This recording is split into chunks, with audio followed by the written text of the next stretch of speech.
Woo, look at that. Nice. Hello. So I'm literally getting my charger on at the same time. If I do that, am I upside down? Yes, I am. Yeah, do whatever you need to do. I'm making sure my volume's up to par. There we go. I'll do that, and then I might be a little bit wonky, but I can adjust that. Yay, we're live. We're live. Fun fact: this is my very first Instagram live. Is it really? I've never done this, so I'm like nervous, eager, excited. It's very funky, but I like it. It's fun. Well, first of all, happy birthday! And why? Thank you. Tell us all why we're doing this. Absolutely. So, today is my birthday, as you know, and I do, for those who don't know, work at the LGBT Center, which is the lesbian, gay, bisexual, transgender community center here in New York City. And as I'm sure everyone can imagine, right now with the situation with coronavirus, we've had to close our doors. And so we've lost a significant amount of funding and resources. And we are sort of called the heart and home of New York City for the queer community. And in order to keep our doors open, we need funds. And so I've sort of put out my birthday as a fundraiser for the center, which I'm actually going to, thank you, Tom, for reminding me. I'm going to do a quick little comment that says, link in bio to donate. And pin it. And pin it, because I don't want to forget that. Yes. Because, yeah, well, first of all, happy birthday. Well, have you got any exciting plans other than your other Instagram live that you're doing later on today? Oh, after this, Alejandra and I are going on a walk, thank God, to get some, how do I pin that? I don't know, I don't think I've ever done it. I don't know. There's my comment. How do I pin it? Let's see. I don't know if I can do it. I don't think I can. I'm trying here. Maybe hold it down. I don't know. Anyone that is here, you can go to Brian's profile, and in the link in his bio, you can donate to the New York LGBT Center because, you know, it is very much needed in these times because obviously, like Brian said, the doors are closed and there we go. Thank you. Pinned. There we go. Yes, no, thank you. So the one thing I didn't want to mention is that since we've closed our doors, we've seen a 40% increase in all of our calls and services that we've needed to provide for folks. And so the demand is there. It's really right now about the supply and helping folks, again, get the funding that they need. And so I set up this fundraiser to sort of raise money. We are aiming to 5,000 today, which is super exciting. The one thing that I have not announced, which is kind of exciting, it's going to be sort of a wider announcement on Monday, is that the center received a fairly sizable grant from the Calamus Foundation, which means that anything that anyone gives today is going to be doubled, and they're going to match. Wow. They're going to match what folks donate, and so anyone, whatever they can give, that would be fantastic. If 100 people give $10, that's $1,000. Oh, hello. And Lance is here as well. Hi, Lynn. Happy birthday, Grandma. Thank you. I'm at the right on 27.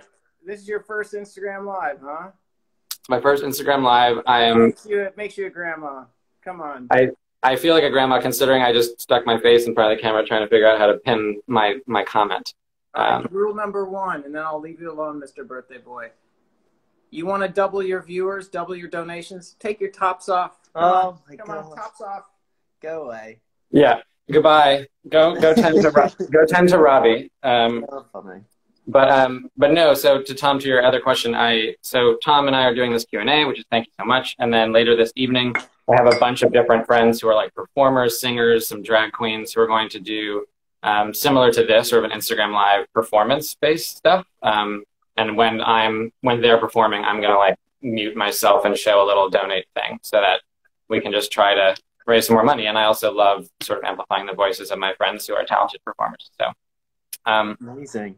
But yes, I do want to sort of jump in and just kind of ask you some questions that I've prepared a few of them. I think we can obviously use the Q&A feature as we sort of get going. But for those who don't know, I just wanted to say that Tom, obviously, of course, is a extremely talented Olympic athlete with too many medals to count.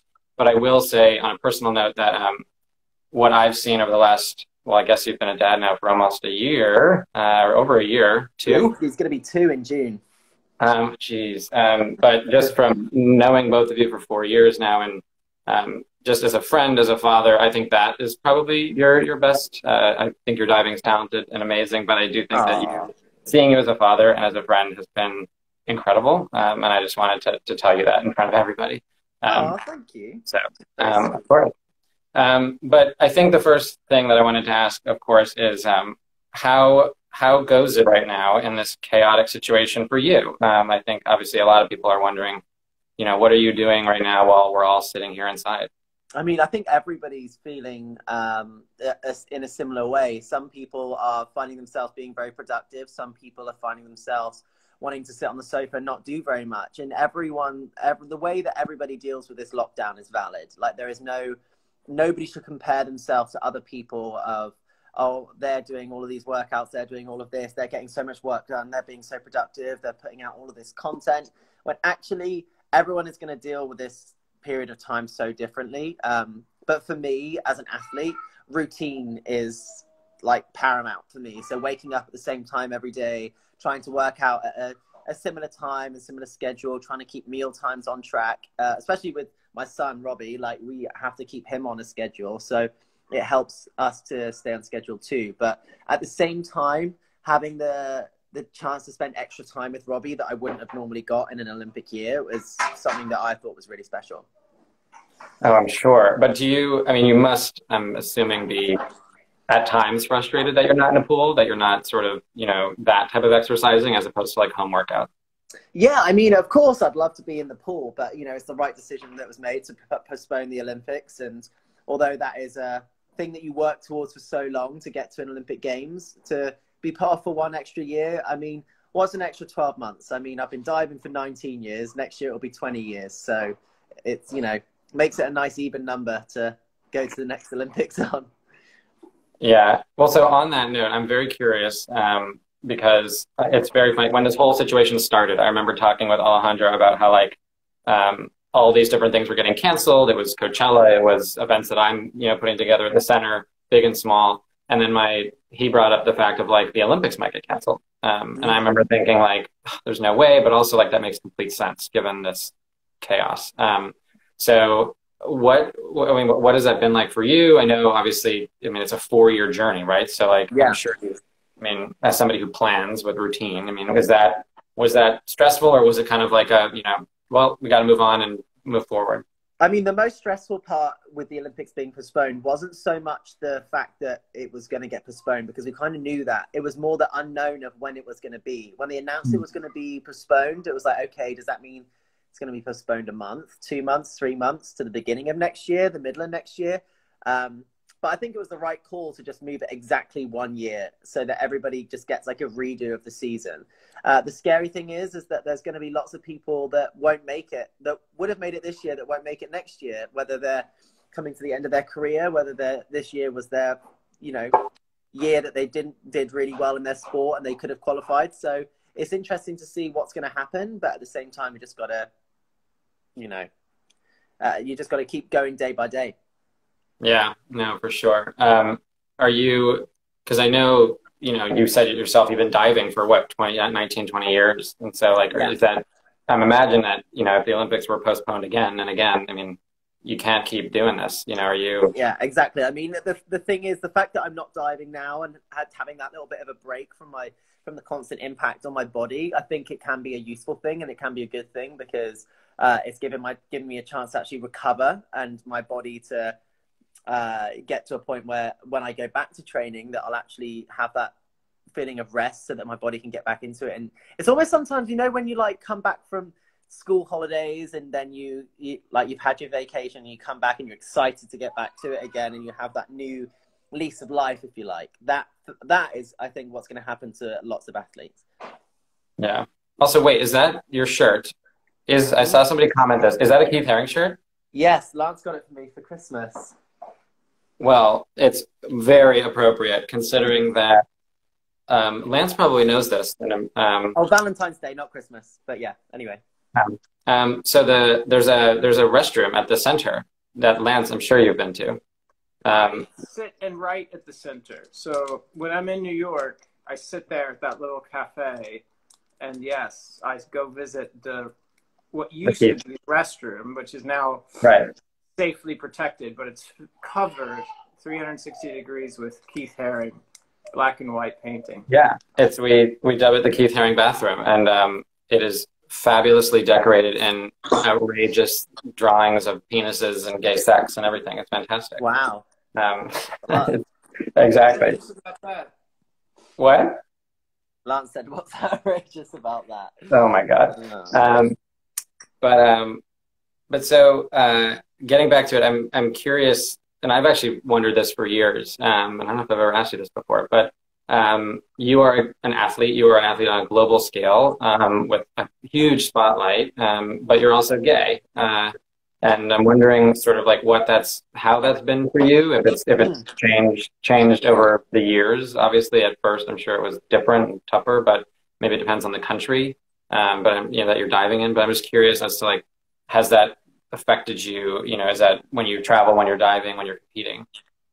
Yeah, I mean, it was initially coming out for everyone. So for some people, it's not that much of a big deal, but for some people, it can feel like a real heavy weight that they have to bear. And once you finally come out, it gets better on the other side. And for some people, that might take longer time. And I feel very lucky that I'm in a place that is very accepting. My family very accepting. My teammates have been amazing, but there are so many other sports out there where they're not so accepting. And I think it's mainly in sports like football, British football, soccer, you would call it.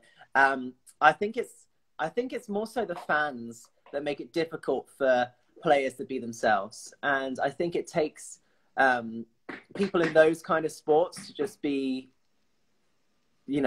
as open and candid and honest about their, the way that they feel, their love, the way that who they love, if you like, and to be authentically them. And I think it's very powerful for young footballers to come up to them to, set not so much a standard, but like send a message that it's okay to be you.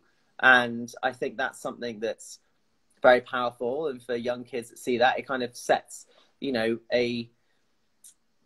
almost like I don't even know what the word you would call it, but like a team mentality or a team, the way that a team works, so that you can actually have like an atmosphere so that people can know what's good and what's not.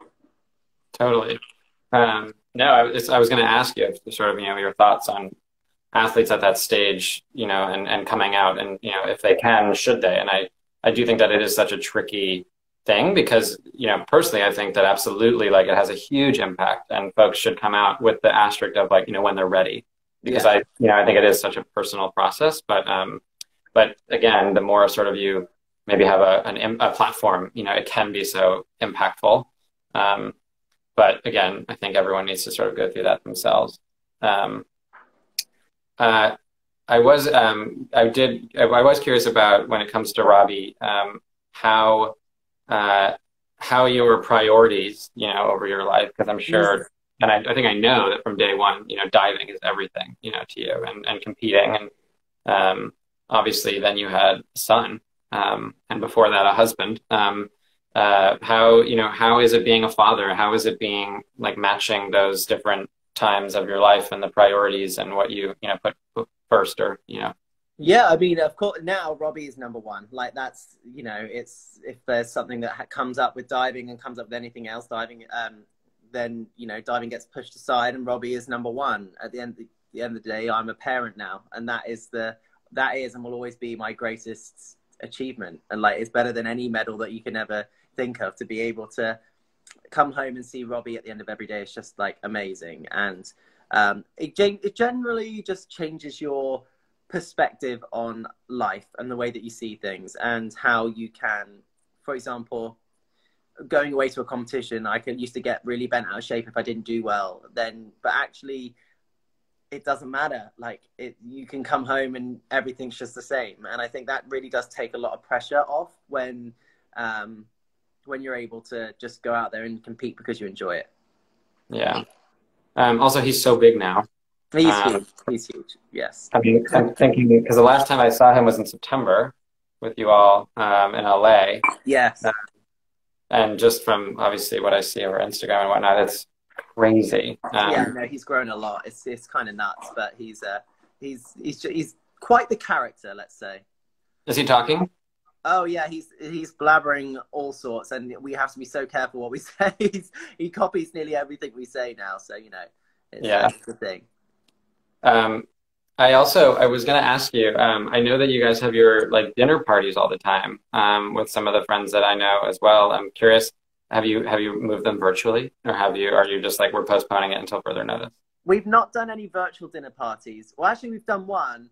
We did one with Grady. You know Grady. Yep. Yeah. We did like a Mexican chilaquiles night / morning for them, where we did that over FaceTime. But actually, we have done drag bingo a couple of nights.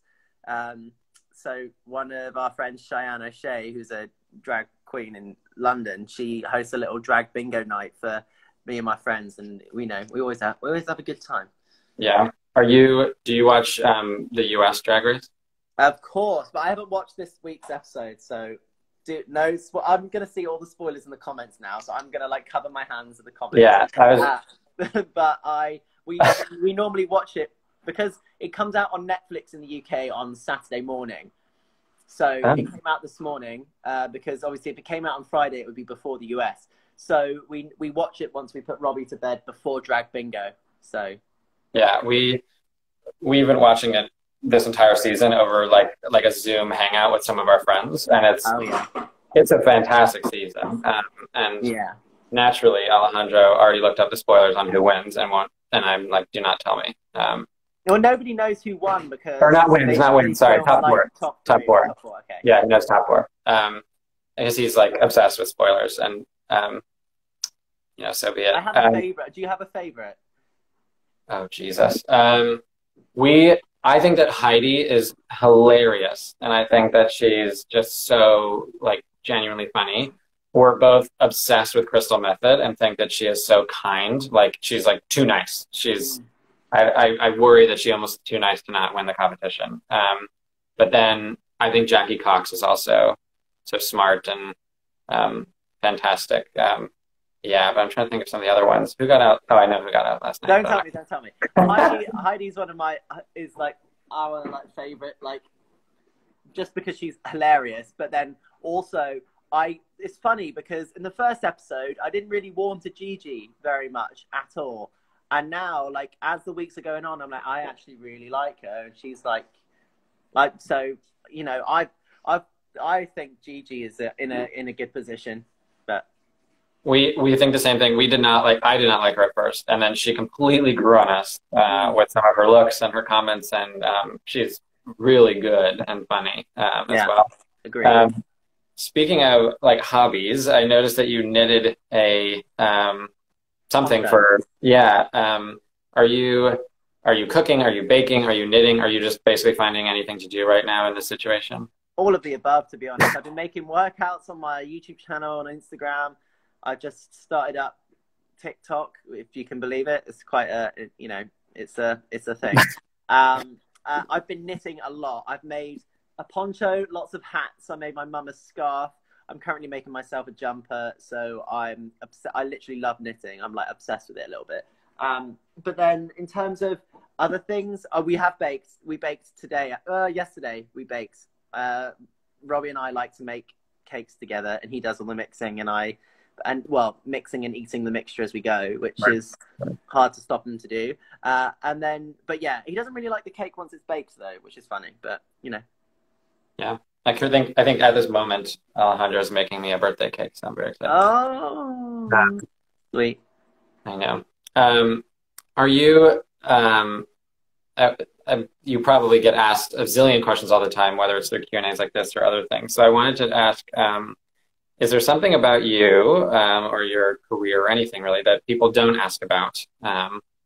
Or just that you're shocked that people don't ask about, or that, you just wish people knew about you, if that... I think one thing that people always, I don't necessarily think they would be shocked, but the training that we do is actually 65% on dry land. And none of the training that I do involves any swimming whatsoever, other than like swimming to the side after I've dived in. But most of the training that we do is strength work, cardio. I do spinning, yoga, ballet, gymnastics, trampolining. like you name it, every kind of training is useful for diving training. So a lot of that training is done dry land before we even get in the pool. So I don't know if that's at all interesting to anyone that's never dived before, but I don't know. No, it's good. It's funny that you say that. I remember 4 years ago, yeah, I guess when I was like out in London with you all, I jumped in that, but I hope I don't get in trouble, that like dry, whatever that, like that the foam pit. Foam pit, and it was like a lifelong dream to jump in one of those things, but I think I did it terribly.